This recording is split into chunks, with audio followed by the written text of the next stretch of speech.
मौनमास्ताम, शांत हो जाओ, कैसे भी करके उन 5 मिनट के समय को शांति से निकाल लो। जब मन थोड़ा शांत हो जाए, बुद्धि थोड़ी शांत हो जाए, ज्वालामुखी थोड़ी कम हो जाए, तब मुख खोलो। तब आप जो निर्णय लोगे ना, वो प्रिय होगा, वो अच्छा होगा। क्योंकि क्रोध का आवेश इतना होता है कि हमारी बुद्धि को फिर कुछ दिखाई नहीं देता। सद असद का ज्ञान, हम विवेक शून्य हो जाते हैं क्रोध बढ़ते ही। इसलिए क्रोध में निर्णय नहीं लेना चाहिए। भगवान अर्जुन का हाथ पकड़ रहे हैं, बोले ऐसी प्रतिज्ञा मत कर। लेकिन अर्जुन को तो क्रोध चढ़ा, प्रतिज्ञा ले ली, मैं जिसने तुम्हारे बालकों को मारा उसको जीवित नहीं छोड़ूंगा। 3 लोग महाभारत युद्ध के बाद बचे थे। अश्वत्थामा की शिविर की ओर भगवान रथ लेकर के जाने लगे।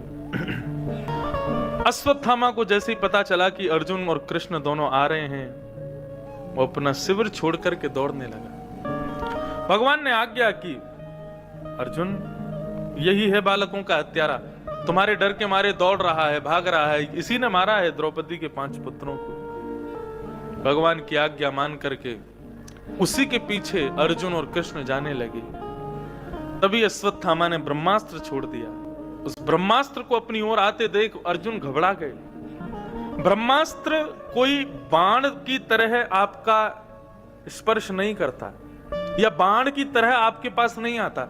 ये तो हमने टीवियों में, सीरियल्स में हमने देखा कि ब्रह्मास्त्र चला, महाराज ज्वालामुखी की तरह आया, आकर के लग गया आदमी को। ऐसा नहीं। ब्रह्मास्त्र का एक रूप गुरुजनों से मैंने सुना। ब्रह्मास्त्र का रूप कैसा होता है? ब्रह्मास्त्र को खाली धनुष पर अभिमंत्रित करके जैसे ही छोड़ा जाता है, जिसका स्मरण करके छोड़ा जाता है, उस व्यक्ति को द्वितीय सूर्य दिखाई देने लगते हैं। मतलब एक सूर्य तो आकाश में है, उसको दूसरे सूर्य दिखाई देते हैं। और वो द्वितीय सूर्य इतने तेजोमय होते हैं कि उनके तेजोमय से, उनके तेज प्रकाश से जिसके लिए ब्रह्मास्त्र छोड़ा गया है, उसका शरीर जलने लगता है और धीरे धीरे तड़प तड़प करके वो व्यक्ति जल जल करके मर जाता है। ये होता है ब्रह्मास्त्र। सबसे खतरनाक है। क्यों? जिसके लिए छोड़ा गया वो बच ही नहीं पाएगा, कोई साधन ही नहीं है बचने का। अर्जुन भगवान के चरणों में गिर गए, बोले प्रभु ये ब्रह्मास्त्र मुझे जला रहा है, आप आज्ञा कीजिए। हे कृष्ण मेरी रक्षा करो, हे महाबाहो मेरी रक्षा करो। भगवान ने कहा ब्रह्मास्त्र को नष्ट करना है तो तुम भी ब्रह्मास्त्र छोड़ो। दोनों ब्रह्मास्त्र आपस में टकरा जाएंगे, दोनों ब्रह्मास्त्र का तेज आपस में टकरा करके नष्ट हो जाएगा। अर्जुन ने भी ब्रह्मास्त्र छोड़ा, दोनों ब्रह्मास्त्र नष्ट हुए। अर्जुन दौड़ करके गए, अश्वत्थामा के केश पकड़ लिए, उसके हाथ पैरों को बांध करके अपने रथ से बांध दिया और ले आए हस्तिनापुर में। द्रौपदी को जैसे ही पता चला कि गुरुपुत्र ने मेरे पुत्रों को मारा, उसको बंदी बना करके अर्जुन लेकर के आए हैं, तो द्रौपदी ने अर्जुन को प्रणाम करते हुए निवेदन किया, हे अर्जुन, जिस गुरु ने धनुष उठाना सिखाया, जिस गुरु ने बाण चलाना सिखाया, जिस गुरु ने धर्म युद्ध में खड़ा होना सिखाया, उस गुरु को तो हमने महाभारत युद्ध में मार दिया। अब कम से कम गुरु के उपकार के रूप में उनके पुत्र को तो छोड़ दो, इसको मत मारो। ये ब्राह्मण है, ये गुरु है, इसको मारने का अधिकार हम क्षत्रियों का नहीं है, इसको मत मारो, इसको छोड़ दो। बंधु बहुत ध्यान से सुनिएगा, भगवान को मानव के अंदर जो जो गुण प्रिय लगते हैं, उन अनंत गुणों में एक सर्वश्रेष्ठ गुण है क्षमाशीलता। क्षमा भगवान की पत्नी है। जैसे कोई बहुत धनवान होता है तो उसके प्रति कभी कभी मन में भाव आता है कि भगवान इससे बड़े प्रसन्न है, तभी ये बहुत धनवान है, लक्ष्मीवान है। क्यों? भगवान की बड़ी कृपा है इसके ऊपर। ऐसे ही यदि कोई व्यक्ति क्षमावान हो ना, उसके प्रति भी यही भावना रखना कि भगवान इससे बड़े प्रसन्न है। भगवान की प्रसन्नता का यह फलस्वरूप है कि मानव के भीतर क्षमाशीलता आती है। क्षमा धर्म के 10 लक्षणों में दूसरा लक्षण है क्षमा। धृति क्षमा दमोस्तेयम। क्षमा मतलब किसी ने कुछ गलत किया लेकिन आपने उसको माफ कर दिया। लेकिन कई लोग इस बात को कहते हैं, बोले महाराज जी किसी ने यदि कुछ गलत किया और आपने उसको क्षमा कर दिया तो उसको अपनी गलती का एहसास तो हुआ ही नहीं। हम उस व्यक्ति को दंड देते हैं, उस व्यक्ति पर चिल्लाते हैं, उसको मारते हैं या जो कुछ भी करते हैं, कम इसलिए करते हैं ताकि उसको अपनी गलती का अनुभव हो कि मैंने बहुत बड़ी गलती की। लेकिन हम किसी को क्षमा कर देते हैं तो ऐसा व्यक्ति तो फिर अपनी गलती का अनुभव कर ही नहीं पाया, उसको तो पता ही नहीं चला कि मैंने कुछ गलत किया। जब धर्म के 10 लक्षणों पर वृहद चर्चा, एक बार वृंदावन में एक स्थान है कोकिल साई, मुझे याद है किसी ने मुझसे कहा था कि जीवन में किसी भी समस्या का समाधान चाहिए ना तो राधा नाम जाप करना शुरू कर दो। तो मैं रोज माला से राधा नाम जाप किया करती थी। पर सच कहूँ, इतने बिजी लाइफ में 108 बार पूरा करना थोड़ा सा ना मुश्किल हो जाता। माला पे जाप करना शुरू किया, लेकिन माला को आप हर जगह अपने साथ लेके नहीं चल सकते हो। फिर किसी ने कहा कि डिजिटल काउंटर ले लो, मेड इन चाइना वाला, पर कुछ दिनों में वो भी खराब हो गया। तब मुझे पता चला डेली मंत्रा ऐप के डिजिटल जाप फीचर के बारे में, और तब से पूरा एक्सपीरियंस। बहुत सुंदर स्थान है बिहारी जी मंदिर के पास में। तो जब दूसरी वेव आई थी कोविड की, तब वहां पर 4 दिन तक दशकम धर्म लक्षणम, 10 धर्म के लक्षणों पर चर्चा हुई थी। तब क्षमा का जब भाव पढ़ा 2-4 जगह पर, तो क्षमा का एक भाव ये समझ में आया कि व्यक्ति अपराधी पर यदि क्षमा कर दे तो ऐसा नहीं है कि उसको उसके अपराध का दंड नहीं मिलेगा। आप नहीं दोगे तो क्या हुआ, उसको प्रकृति दंड देती है। हम कभी कभी कहते हैं ना, कोई बात नहीं भगवान देख रहा है। इतना बोलना भी एक प्रकार से क्रोध करना जैसा होता है। अरे भैया हम तो कुछ नहीं कहते, भगवान सब देख रहे हैं, उसके 1000 हाथ हैं, 1000 आंखें हैं, उसको सब दिखता है, किसी कोई छुपा नहीं है। ये भी आदमी क्रोध में ही बोलता है। लेकिन वास्तविकता यह है कि आप यदि किसी अपराधी को क्षमा करते हैं तो प्रकृति उसको नहीं छोड़ती, प्रकृति उसको दंड देती है। एक बार एक नाव में 10 विद्यार्थी बैठ करके नाव पार कर रहे थे, गुरुजी संग में बैठे थे। तो एक बालक के सिर पे बाल नहीं थे, क्या उसका मुंडन हुआ था। तो जब छोटे विद्यार्थी बालक होते हैं, एक आध का मुंडन हो जाए तो बाकी के बाल वाले विद्यार्थी उसको खूब छेड़ते हैं। कभी उसके सिर पर तबला बजा देंगे, कभी उसके सिर पे कुछ ऐसे मार देंगे, कभी पानी फेंक देंगे, ऐसा करते हैं। हमारा जनेऊ संस्कार हुआ था, इसी प्रांगण में ही हुआ था। तो मैंने देखा कि भाई अकेले का यदि जनेऊ हुआ तो जितने बाल वाले मेरे भाई बंधु हैं सब मुझको छेड़ेंगे। तो मैंने जिद करके जितने भी हमारे घर में बालक थे सबका अपने संग करा लिया, नहीं तो सब मेरे सिर को छोड़ते नहीं। तो हमारे चाचा ताऊ जी के जितने बच्चे, सबका अपने संग, कम से कम 11-12 बच्चों का, बेचारे रो रहे थे जब उनके बाल कट रहे थे। मैंने कहा अब अच्छा है, क्योंकि अकेला मैं गंजा हुआ तो ये मेरे को छोड़ेंगे नहीं। यदि किसी के अपराध को आप क्षमा करते हो तो आप अपने क्रोध को प्रकृति को दे देते हो, और प्रकृति उसको छोड़ती नहीं है, फिर एक ना एक दिन उसको नष्ट करेगी। द्रौपदी ने अर्जुन के चरण पकड़ लिए, बोले मत मारिए इसको, ये ब्राह्मण है, हमारा गुरुपुत्र है, गुरु के उपकार के रूप में इसको बख्श दीजिए, इसको छोड़ दीजिए। और अर्जुन, इसको मारने से फायदा हमको क्या होगा ये बताओ? क्या मेरे 5 पुत्र जीवित हो जाएंगे? नहीं होंगे ना। मेरे 5 पुत्र जीवित नहीं होंगे तो फिर इसको मारना क्यों? और दूसरी बात, इनकी मां के बारे में सोचो। अर्जुन बोला इसने सोचा बच्चों की मां के बारे में, इसने तो 5 को मार दिया। बोले उसने नहीं सोचा, लेकिन जिन 5 बालकों को इसने मारा उसकी मां के 5 बालक तो चले गए, लेकिन 5 पति तो हैं। अश्वत्थामा की मां को विधवा तो पहले ही कर दिया तुम लोगों ने, अब इसको भी मार दोगे तो उसकी मां कहां जाएगी? इसको मत मारो, इसको छोड़ दो। अब द्रौपदी कह रही है कि छोड़ दो, भीम कहने लगा तूने छोड़ा तो मैं मार दूंगा, प्रजा कहने लगी बोले अर्जुन हमारे हवाले कर दो, हम मार देंगे इसको। युधिष्ठिर कहने लगे नहीं नहीं, हम द्रौपदी के पक्ष में हैं, इसको मत मारो। सब बातें होने लगी। अंत में भगवान के पास देखा, अर्जुन ने चरण पकड़े, बोले प्रभु बताइए ना मैं क्या करूं। भगवान बोले देखो द्रौपदी तुम्हारी पत्नी है, उसकी बात मानना तुम्हारा धर्म है। भीम तुम्हारा बड़ा भाई है, उसकी बात का भी तुमको मान तो करना चाहिए। तुम राजा हो, ये प्रजा है, और प्रजा कह रही है तो प्रजा की बात का भी मान रखो। और युधिष्ठिर तुम्हारे सबसे बड़े भाई हैं, उनकी बात तो तुमको माननी ही चाहिए।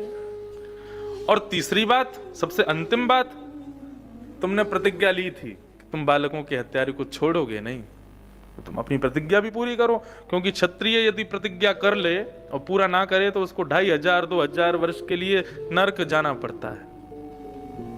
अब करो, क्या करोगे? अर्जुन सिर पकड़ के बैठ गया, बोले मैं क्या करूं, मैं तो बड़ा बंधन में पड़ गया, ये ब्राह्मण है, क्या करूं, कैसे करूं? तब भगवान ने कहा, ब्राह्मण कैसा भी क्यों ना हो उसको मारना नहीं चाहिए, और बालकों का हत्यारा कोई भी क्यों ना हो उसको छोड़ना नहीं चाहिए। और ज्यादा पहेली बन गई। अंत तो गत्वा भगवान के चरणों में प्रणाम किया, बोले प्रभु मार्ग बताइए ना, अब बहुत समय हो गया। तब भगवान ने इशारे में समझा दिया, बोले कि अर्जुन, प्रतिष्ठित व्यक्ति का भरे समाज में अपमान ही उसका वध होता है। ये ब्राह्मण है इसलिए इसके शरीर की मृत्यु तुम्हारे हाथों होना, इसका वध होना ये उचित नहीं है। लेकिन बालकों का हत्यारा है इसलिए इसको छोड़ना भी उचित नहीं है। इसलिए क्या करो, बीच का रास्ता यही है कि ये ब्राह्मण है, मारना नहीं है, बालकों का हत्यारा है, छोड़ना नहीं है, लेकिन गुरुपुत्र है, मतलब प्रतिष्ठा है इसकी, तो क्या करोगे? भरे समाज में ये पूरी हस्तिनापुर इंद्रप्रस्थ के सामने इसका अपमान कर दो, सबके मध्य में अपमान होगा, तो जब तक जीवित रहेगा तब तक मरता ही रहेगा। और भरी सभा के सामने आधी दाढ़ी मूंछ मूड़ करके, उसके आधे केशों को उड़ा करके, और सबसे बड़ी बात ब्राह्मण की शिखा, उस शिखा का छेदन करके, मणिम जहार मूर्धन्यम, ब्रह्म तेज की मणि। ऐसा एक बार पूज्य पिताजी महाराज की प्रयाग में कथा चल रही थी, कुंभ में मैं भी गया था। तब किसी ने प्रश्न लिख करके पिताजी को भेजा, ये ब्रह्म तेज की मणि केवल अश्वत्थामा के पास थी? पिताजी ने उसका विवेचन किया कि ये ब्रह्म तेज की मणि प्रत्येक ब्राह्मण के पास है। प्रत्येक ब्राह्मण के मस्तिष्क में ब्रह्म तेज की मणि होती है। जो ब्राह्मण त्रिकाल संध्या करते हैं, उर्दपुंड त्रिपुंड लगाते हैं, चोटी रखते हैं, गायत्री पुरुषण करते हैं, वेद वेदांगों का पाठ करते हैं, उनका पठन करते हैं, उनकी ब्रह्म तेज की मणि तेजस्वी होती है। कई ब्राह्मणों को आप देखेंगे तो उनके मुखमंडल की आभा देख करके ही उनको प्रणाम करने की इच्छा होती है। क्यों? उनकी ब्रह्म तेज की मणि तेजोमय होती है। तो इस प्रकार ब्रह्म तेज की मणि को निकाल करके अर्जुन ने धक्के मार करके अश्वत्थामा को बाहर कर दिया, और अश्वत्थामा अब बदले की आग में जल रहा है। भगवान सभी पांडवों को लेकर के गंगा किनारे गए और जाकर के पिंडदान करवाया मरे हुए सब कौरव आदियों का।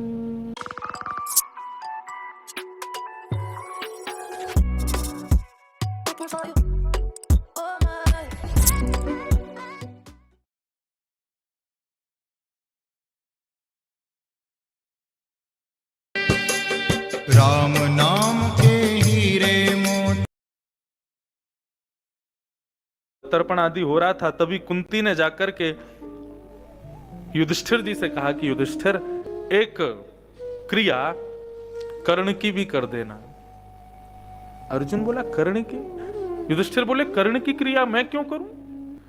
कौरवों की हम कर सकते हैं क्योंकि हमारे चाचा के पुत्र थे, लेकिन ये कर्ण तो हमारे कुल का ही नहीं था, हमारे खानदान का ही नहीं था, हमारे तो घर का ही नहीं था, उसका मैं क्यों करूं? तो कुंती ने वर्षों पुरानी बात बताई कि मैं छोटी सी थी, एक संत हमारे यहाँ आते थे, मैं उनकी बड़ी सेवा करती थी। मुझसे प्रसन्न होकर के उन्होंने मुझको एक मंत्र दिया और कहा, बेटी तुमने मेरी इतनी सेवा की है, जब कभी भी तुम संकट में हो इस मंत्र का उच्चारण करना, जिस देवता का आह्वान करोगी वो तुम्हारे सामने आके खड़ा हो जाएगा। कुंती कहती है, मैंने देखा कि इस मंत्र में इतनी शक्ति कहां होगी, मैंने उसका उच्चारण करके सूर्य का स्मरण किया, सूर्य नारायण मेरे सामने प्रकट हो गए। बोले माते आपने स्मरण किया, बताइए मैं क्या करूं? कुंती बोली, मैं छोटी सी घबरा गई उनको देख करके। मैंने कहा मैंने तो बस ऐसे ही बोला था मंत्र, मुझे कुछ आपसे कुछ चाहिए नहीं, आप चले जाओ। सूर्य कहने लगे, बोले नहीं, आए हैं तो कुछ तो देके जाएंगे। तो अपने समान तेजों में एक पुत्र मुझको प्रदान कर दिया। बोले मां ये मेरा ही अंश है, आपका पुत्र बनेगा। मेरा ब्याह भी नहीं हुआ था युधिष्ठिर उस समय। समाज के डर के कारण, लोक लाज के कारण मैंने कहा कि इस बालक को क्या क्या नाम दूं, किसका क्या बताऊंगी, किसने दिया मुझको, कोई विश्वास नहीं करेगा मेरे ऊपर। तब लोकलाज के डर के कारण उस बालक को लता पत्रों में लपेट करके एक डलिया में उसको बिठा करके मैंने यमुना जी में प्रवाह कर दिया। वही बालक, एक राधा नाम की कन्या ने उसको पाल पोस के बड़ा किया, और वही बालक कर्ण बन करके कौरवों के पक्ष में गया और वहां से युद्ध किया। महाभारत युद्ध में मेरे ही बालकों ने उसको मार दिया। वो मेरा पुत्र था। युधिष्ठिर को जब ये बात पता चली तो नेत्रों से आंसू झरने लगे। बोले, मां तुमने हमें पहले क्यों नहीं बताया? यदि हमें पता होता कि वो छठवा भाई है हमारा तो उसको जीवित रहने देते, उसको कैसे भी करके बचा के लाते हम। आपने बहुत बड़ा अपराध किया मां हमसे ये छुपा के। मैं श्राप देता हूं, आज के बाद कोई भी कन्या माता अपने हृदय में गंभीर बात को अपने परिवार से छुपा नहीं पाएगी, उसको बताना ही पड़ेगा। माताओं के गले में गलकंठिका नहीं हुआ करेगी, ये युधिष्ठिर ने श्राप दे दिया।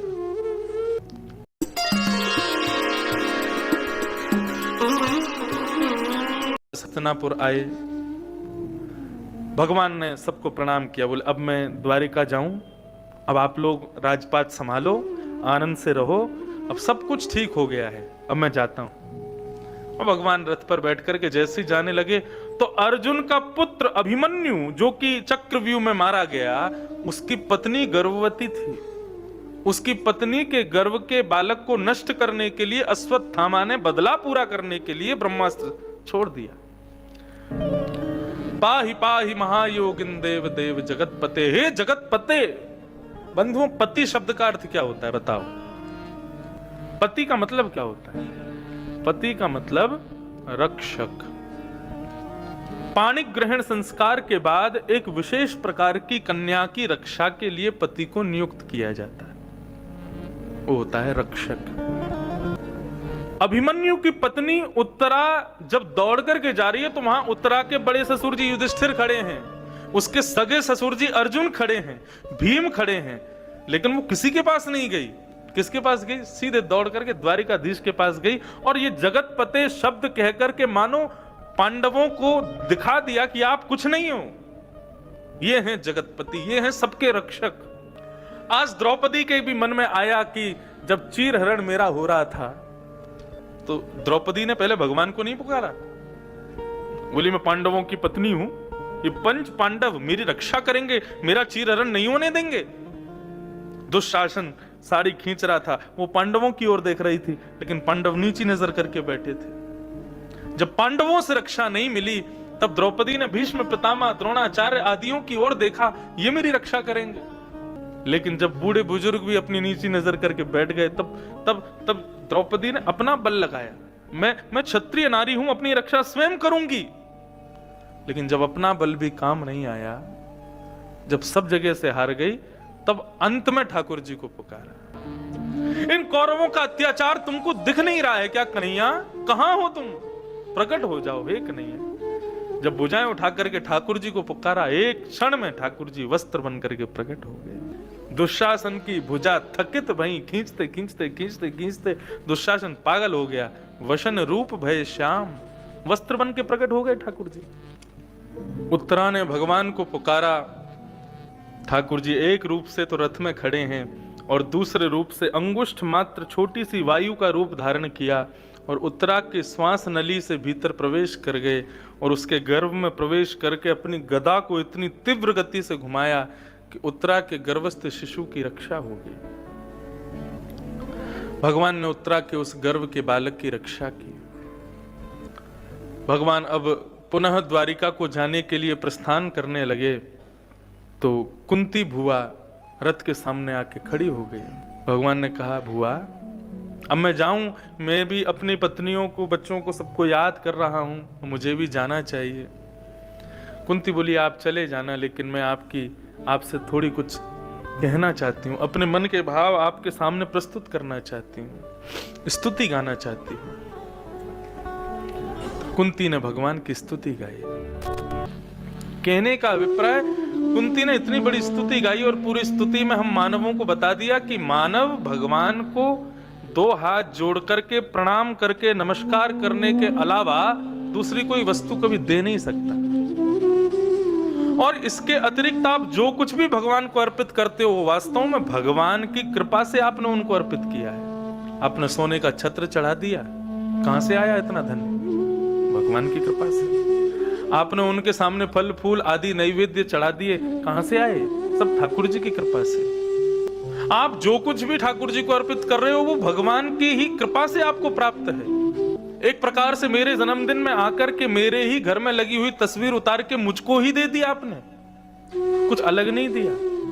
लेकिन कोई व्यक्ति बैठ करके ठाकुर जी श्री राधा रमन लाल के सामने बैठ करके दो भुजाएं जोड़ करके एक टक उनको निहार करके नमन, नमन का मतलब क्या होता है? ना मन। अब ये मन मेरा नहीं है प्रभु, ये मन आपका है। अपना मन ठाकुर जी को अर्पित करना, बस यही हम दे सकते हैं ठाकुर जी को, और कुछ नहीं दे सकते। नमस्ते, अस्ते का मतलब होता है चुरा लो। हे प्रभु, हमारा ये मन अब हमारा नहीं है, इसको आप हरण कर लो, इसको ले लीजिए। हम केवल मन ही दे सकते हैं ठाकुर जी को, इसके अतिरिक्त और कुछ नहीं दे सकते। संसार में ईश्वर सब घट में विद्यमान है, सब जगह विद्यमान है। इस खंभ में भी आज भी नृसिंह भगवान हैं। सब जगह कण कण में ठाकुर जी विद्यमान है, लेकिन दिखते क्यों नहीं है? बोले क्योंकि हम लोग माया में इतने रमे हुए हैं, माया में इतने खुले हुए हैं कि हमको संसार में ठाकुर जी का दर्शन होता नहीं है। पैसे के मद में यदि कोई है, काम के मद में यदि कोई है, तो उसको आचार विचार धर्म का दर्शन होता नहीं है। इस प्रकार संसार के मद में जो है उसको ठाकुर जी का दर्शन नहीं होता।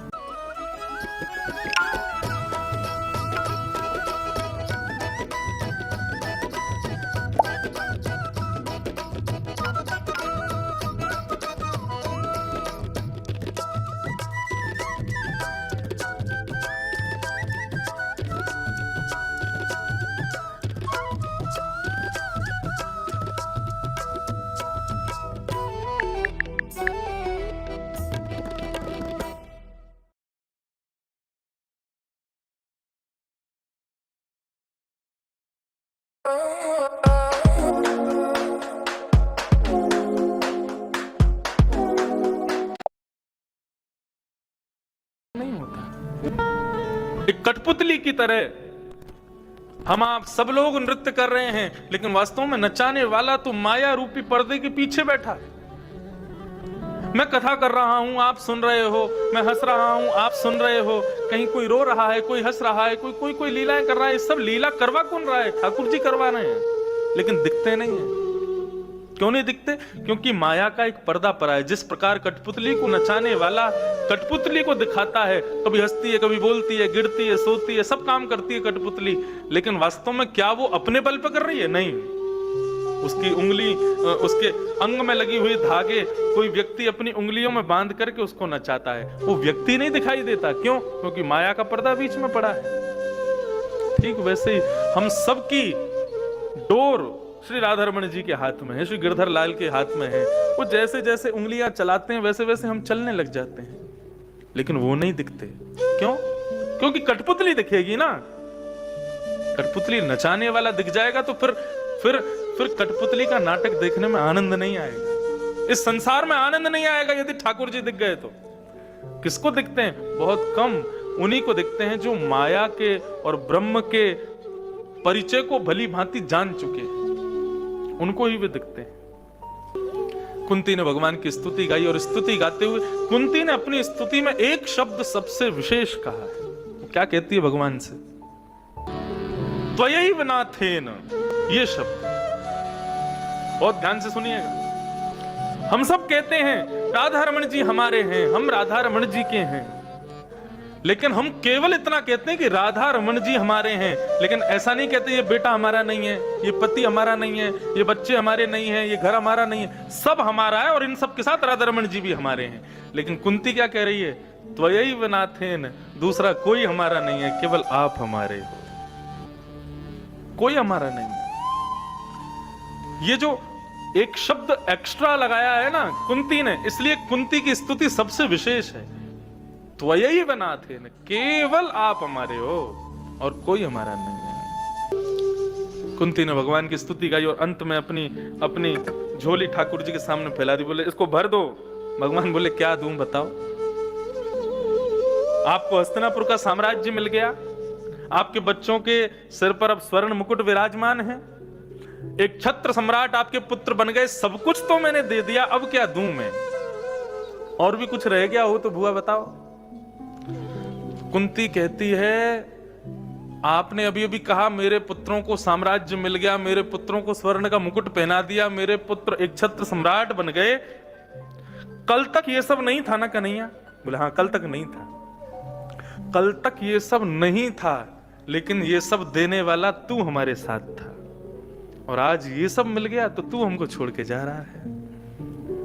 इसलिए कन्हैया, कल तक हम जो दुखी थे ना, आज झोली फैलाकर मैं फिर से दुख मांग रही हूं। क्यों? क्योंकि जब हम दुखी रहते हैं तो तुम हमारे साथ रहते हो, तुम हमारे निरंतर समीप रहते हो। हे कन्हैया, हमें वह चाहिए, तुम्हारी याद बनी रहे, तुम सदैव साथ रहो कन्हैया। यदि वो दुख में संभव हो तो हमें वो दुख चाहिए। कुंती की इस बात को सुनकर के भगवान ने कुंती को अपने हृदय से लगाया, और हृदय से लगा करके कुंती को आश्वासन दिया कि बुआ तुम चिंता मत करो, जब चाहोगी मेरा दर्शन करोगी, और जिस दिन मैं अपनी लीला पूरी करके जाऊंगा पृथ्वी से, तुमको साथ लेके जाऊंगा अपने। ऐसी कुंती ने भगवान की मंगलमयी स्तुति गाई। बोलो भक्तवत्सल भगवान की जय। जन्म लेते ही परीक्षक और परीक्षार्थी की भावना जिस बालक के हृदय में है, उसका नाम रखा गया परीक्षित। ज्योतिषियों ने आकर के महाराज बड़े गुण बताए इस बालक के, ऐसा होगा वैसा होगा, सब आकर के बताया। और अंत में युधिष्ठिर के पूछने पर कोई दोष नहीं होगा क्या? बोले हाँ, दोष तो होगा, क्योंकि इस पृथ्वी पर सर्वगुण संपन्न कोई नहीं आता। चाहे कोई कैसा भी व्यक्ति क्यों ना हो, यदि उसका जन्म हुआ है तो उसके अंदर दुर्गुण होगा ही होगा, दोष होंगे ही होंगे। बिना दोष दुर्गुणों के मानव पृथ्वी पर उसमें सारे सद्गुण होंगे तो यहां थोड़ी रहेगा, स्वर्ग में रहेगा वो। स्वर्ग लोक और दैत्य लोक में अंतर क्या है? स्वर्ग लोक के जितने भी जीव हैं, वहां के जो देवता हैं, उनमें सब गुण ही गुण है, उनमें कोई दुर्गुण है ही नहीं। और दैत्य लोक के जो लोग हैं, उनमें कोई गुण ही नहीं है, सारे दुर्गुण ही दुर्गुण है। लेकिन मृत्यु लोक के जो लोग हैं, उनमें सद्गुण और दुर्गुण दोनों समान रूप से विद्यमान हैं। इसलिए चाहे कोई कितनी भी बड़े आसन पर बैठा हो, कितनी भी बड़ी गद्दी पर बैठा हो, दुर्गुण उसमें भी है, उससे कोई बचता नहीं। बन के तेरा सेवक तेरे द्वार पे रहूं, सर को मैं झुकाऊं। रोज नए भगवान स्टेटस पाएं अपनी फोटो के साथ, इसको स्टेटस पर डालें और पहचान बनाएं। क्राफ्ट नहीं तो हम इस पृथ्वी पर होते ही नहीं। ज्योतिषियों से युधिष्ठिर जी बोले आपने इस बालक के गुण ही गुण बताए, कोई दुर्गुण नहीं बताया। तब उन ज्योतिषियों ने कहा महाराज इस बालक की मृत्यु एक तक्षक सर्प के दंशन से होगी, अकाल मृत्यु होगी, ऐसा शास्त्रों ने बताया। मैंने बड़े लोगों से भी सुना कि सर्प का डसा हुआ व्यक्ति स्वर्ग चला जाएगा, पाप किए होंगे तो नरक चला जाएगा, लेकिन उसको वैकुंठ की प्राप्ति नहीं होती। सर्प के दंशन वाले व्यक्ति का पुनर्जन्म होगा ही होगा, निश्चित है। बाकी किसी की मृत्यु हो जाए तो वो दोबारा पृथ्वी में जन्म लेगा, इस बात की कोई गारंटी नहीं, लेकिन सर्प दंशन से मृत्यु होने वाले व्यक्ति की पुनर्जन्म जरूर होगा, क्योंकि वो मुक्त नहीं हो सकता। अब उसके पीछे कारण क्या है ये तो गुरुजन जाने, पूछूंगा कभी। तक्षक सर्प के दंशन से मरेगा ये सुनकर के युधिष्ठिर जी बड़े निराश हो गए, क्योंकि सर्प दंशन जो होता है ना, ये किसी ना किसी अपराध के कारण भी होता है। और तक्षक सर्प का दंशन तो तभी होता है जब किसी ब्राह्मण का अपराध होता है। ब्राह्मण के अपराध करेगा इसीलिए इसको तक्षक सर्प डसेगा, ये बात सोचकर के युधिष्ठिर जी बड़ी चिंता करने लगे। इसका मतलब ये ब्राह्मणों का अपराध करेगा, इसीलिए इसको तक्षक सर्प डसेगा। लेकिन तभी ब्राह्मणों ने कहा आप चिंता मत करो, वही ब्राह्मण जिनका ये अपराध करेगा, अपमान करेगा, वो उन्हीं की कृपा से इसको भगवान की मंगलमयी कथा प्राप्त होगी और भगवान की मंगलमयी कथा सुनते हुए उनके ही चरणों को प्राप्त हो जाएगा, मतलब मुक्त हो जाएगा। यह भी भागवत की महिमा है कि सर्प के दंशन से मृत्यु होने वाले व्यक्ति के निमित्त भागवत पाठ करा लिया जाए तो वो मुक्त हो जाएगा।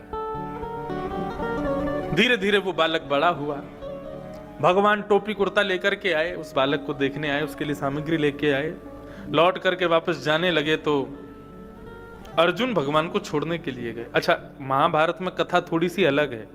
महाभारत की कथा ऐसी है कि जब उत्तरा ने उस बालक को जन्म दिया तो जिस बालक की भगवान ने गर्भ में ब्रह्मास्त्र से रक्षा कर ली, तो ब्रह्मास्त्र उसके जन्म लेने का इंतजार कर रहा था। बोले गर्भ में तो मैंने तुझे छोड़ दिया, लेकिन तू जन्म लेगा तो तुझे छोड़ूंगा नहीं। जैसे ही उस बालक ने जन्म लिया तो ब्रह्मास्त्र के तेज से वो बालक नष्ट हो गया। और तभी भगवान पहुंचे थे उस बालक को मिलने के लिए, देखने के लिए। तो उत्तरा की गोद में वो बालक मृतक अवस्था में था। भगवान आए, आकर के उत्तरा से कहने लगे, उत्तरा क्या हुआ? तो उत्तरा रोने लगी, उसके नेत्रों से अश्रुधार बहने लगे। और उत्तरा ने वहां पर एक संबोधन किया। क्या? ये नहीं कहा कि अभिमन्यु का बालक मर गया, अर्जुन का नाती मर गया, हे प्रभु आपका नाती, परीक्षित नाती लगा ना भगवान का, बोले आपका नाती नहीं रहा। उसने ऐसा नहीं कहा। उत्तरा क्या कहती है?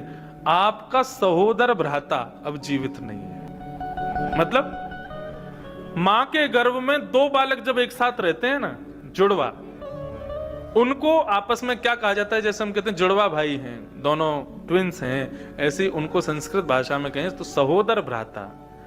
अपनी मातृ गर्भ में अपने भाई के साथ जो रहा हो उसको सहोदर कहते हैं। उत्तरा कह रही आपका सहोदर भाई जीवित नहीं है। ये बात सुनकर के ठाकुर जी के नेत्र सजल हो। कुछ क्षण के लिए ही सही, ठाकुर जी आप मेरे गर्भ में गए थे तो ये आपका भाई भी हुआ इस नाते, और आप मेरे पुत्र भी हुए। आपका सहोदर भाई जीवित नहीं है। ये बात सुनकर के भगवान को इतनी करुणा हुई, इतनी करुणा हुई, ठाकुर जी ने उस बालक को गोद में लिया और गोद में लेकर के नेत्र बंद करके भगवान ने अपनी समस्त मायावी विद्याओं को आदेश किया, यदि महाभारत युद्ध में मैंने अर्जुन के निष्पक्ष प्रेम से सेवा की हो, निष्पक्ष प्रेम से उसका साथ दिया हो, तो मेरे निष्पक्ष प्रेम के फल के स्वरूप ये बालक जीवित हो जाए। और जैसे ही भगवान ने ये बात कही, देखते ही उस बालक ने नेत्र खोल ली और वो जीवित हो गया। वो है परीक्षित। ऐसी कथा महाभारत में। तो भगवान टोपी कुर्ता लेकर के आए, बालक को दिया सामग्री, उत्तरा को आशीर्वाद दिया। 2-4 दिन इंद्रप्रस्थ में रहे, वापस द्वारिका जाने लगे तो अर्जुन भगवान को छोड़ने के लिए गया। छोड़ने को गया, महीनों बीत गए, लौट करके नहीं आया। जहां अर्जुन 15 दिन में आ जाता था, आज महीनों बीत गए, आया नहीं। युधिष्ठिर जी को अपशगुन होने लगा। आज प्रातःकाल उठते ही युधिष्ठिर जी ने सूर्य को देखा तो सूर्य उदयमान नहीं लग रहा, ऐसा लग रहा सूर्य अस्त होने वाला है। लक्ष्मी नारायण भगवान की सेवा करने के लिए मंदिर में गए तो नारायण के नेत्रों से अश्रुधार बह रही है।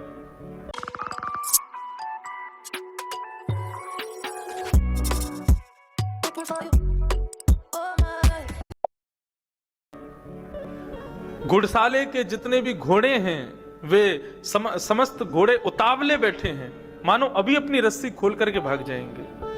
यमुना के जल में आज ठहराव नहीं है, ऐसे मानो कि जैसे समुद्र की तरह उफान भर रहा हो यमुना का जल। वन के जीव जो युधिष्ठिर जी को देख के प्रसन्न हुआ करते थे, आज सभी जीव मानो क्रोध में भर करके उन पर आक्रमण करना चाहते हो। ये सारे अपशगुन युधिष्ठिर जी को होने लगे। युधिष्ठिर जी ये सारे अपशगुन अपने भाई भीम को बता रहे थे और अंत में बोला कि इतने दिन हो गए, अर्जुन देखो लौट करके नहीं आया, आज ये सब अपशगुन मुझको हो रहा है, कहीं कोई गड़बड़ तो नहीं, कहीं कोई गलत तो नहीं हो रहा। इतने में ही मुख्य द्वार पर एक दीनहीन सा व्यक्ति आकर के गिर पड़ा। उसके सिर पर मुकुट नहीं था, कवच नहीं थे, धनुष बाण हाथ में नहीं थे, मुख पर मानो जिसने किसी ने कालीत पोत दी हो। दौड़ करके भीम और युधिष्ठिर गए तो जाकर के देखा, गौर से देखा तो पाया ये तो अर्जुन है। अर्जुन, तुम्हारी ये स्थिति कैसे हो गई? तुम तो द्वारिका गए थे ना, द्वारिकाधीश की सुध लेने, उनको लेकर के गए थे, इतने महीनों बाद आए, द्वारिका में सब ठीक है ना, द्वारिकाधीश ठीक है ना, भगवान की समस्त पटरानियां सब कुशल मंगल है ना। द्वारिकाधीश का नाम सुनते ही अर्जुन के नेत्र सजल हो गए।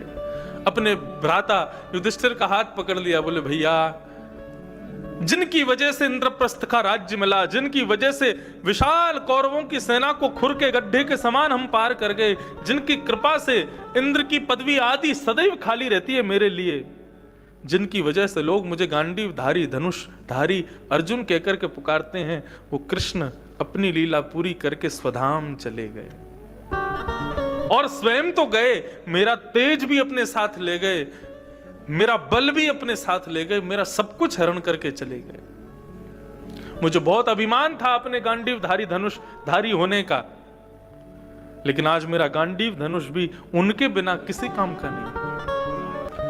जैसे ही सुना कि कृष्ण अपनी लीला पूरी करके चले गए, पर्दे के पीछे खड़ी हुई कुंती के कानों में जैसे ये बात गई, सुनते ही तत्क्षण अपने प्राण त्याग दिए कुंती। कृष्ण ही नहीं है जिनके लिए हम जीवित हैं, वे ही नहीं है तो हम रह करके क्या करें। आज अर्जुन को भगवान के द्वारा किए गए समस्त उपकार याद आ रहे हैं। भैया महाभारत युद्ध में एक दिन मेरे घोड़े बड़े प्यासे थे। युद्ध के बीच मैदान में जाकर के मेरे घोड़ों ने चलना छोड़ दिया, रुक गए। मैंने द्वारिकाधीश से कहा, द्वारिकाधीश आगे बढ़ो, देखो बाणों की बौछार हो रही है, यदि हम यहां से नहीं जाएंगे तो एक आध बाण लग जाएगा। द्वारिकाधीश बोले, अर्जुन तुम्हारे घोड़े प्यासे हैं और जब तक इनको जल नहीं मिलेगा हम आगे नहीं बढ़ पाएंगे। अर्जुन बोला, अब क्या करें, अब तुम युद्ध मैदान के बीच में खड़े हैं, सामने से बाणों की बौछार हो रही है। द्वारिकाधीश मुस्कुराने लगे। मैंने कहा, मुस्कुरा क्यों रहे हो, मरने वाले हैं हम, आप मुस्कुरा रहे हो। द्वारिकाधीश बोले, मैं इसलिए मुस्कुरा रहा हूं, अब मैं देखूंगा कि तू क्या करता है। भगवान बोले, ये कोई परीक्षा लेने का समय है अर्जुन। अर्जुन कहने लगे, बोले प्रभु मजाक मत कीजिए, बताइए क्या करें, कैसे निकले यहां से। भगवान बोले, जो बोलूंगा सो करेगा। बोले, करिष्ये वचनम तव, आप जो कहेंगे मैं करूंगा। भगवान बोले, देख लेना पीछे मत हट जाना। बोले, नहीं हटूंगा पीछे, आप आज्ञा कीजिए क्या करना है। भगवान बोले, रथ से नीचे उतर जाओ, अपने धनुष पर बाण चढ़ाओ, पृथ्वी में गड्ढा करो, पानी का स्रोत निकालो, घोड़ों को खोल करके पानी पिला के दोबारा घोड़ों को रथ में लगा दो, जाओ। ये बात कहां कह रहे हैं, बीच महाभारत के युद्ध में, जहां पर सामने दुर्योधन, दुशासन, भीष्म पितामह, द्रोणाचार्य, कृपाचार्य सब बाण तान करके बैठे केवल अर्जुन को मारने के लिए, वहां ये बात कह रहे हैं। अर्जुन बोला, प्रभु आप देख रहे हैं ये कहां खड़े हम लोग। भगवान बोले, तूने कहा था जो कहूंगा सो करेगा, अब कर। मैंने उनकी बात पर विश्वास किया भैया, मैं रथ से उतर गया, अपना बाण निकाल करके पृथ्वी में गड्ढा किया, स्रोत ढूंढ करके निकाला, अपने घोड़ों को खोल करके जल पिलाया, जल पिला करके घोड़ों को पुनः रथ में जोतने लगा। मन में विचार करने लगा, इतनी देर हो गई, एक बाण ने भी मेरा स्पर्श नहीं किया। ये दुर्योधन, दुशासन, भीष्म पितामह भूल गए हैं क्या कि मुझे मारना है? ये मुझे मार क्यों नहीं रहे हैं? मैंने जैसे ही पीछे मुड़कर के कौरवों की सेना की ओर देखा तो दुर्योधन, दुशासन आदि सब मूर्ति के समान खड़े हैं, मुझे देख रहे हैं, बाण पकड़ के खड़े हैं, लेकिन एक भी व्यक्ति बाण छोड़ नहीं रहा है। तभी मैंने देखा, ये मार क्यों नहीं रहे हैं? मेरे रथ की ओर देख रहे हैं, मुझे देख रहे हैं, मेरे सारथी को देख रहे हैं, लेकिन मार क्यों नहीं रहे? तभी अर्जुन के मन में आया, सारथी को तो देखो जरा क्या कर रहा है। पीछे मुड़ करके देखा तो द्वारिकाधीश कृष्ण शंख चक्र गदा पद्म धारण करके चतुर्भुज रूप में खड़े हुए हैं। अपने सौंदर्य को ऐसा बिखेर रखा है कि उनकी सुंदरता को देखने में समस्त कौरवों की सेना व्यस्त हो गई, भूल गई कि हमको अर्जुन को मारना है। अपने सुंदरता के सागर को प्रकट कर दिया, जिस पर मोहित हो गए कौरव, भूल गए कि अर्जुन नीचे घूम रहा है। आपके फोन से सिर्फ रिंगटोन नहीं, भक्ति की आवाज निकलेगी। सनातन ऐप लाया है भगवान के स्पेशल रिंगटोन, हनुमान जी की गदा की गर्जना, शिव तांडव का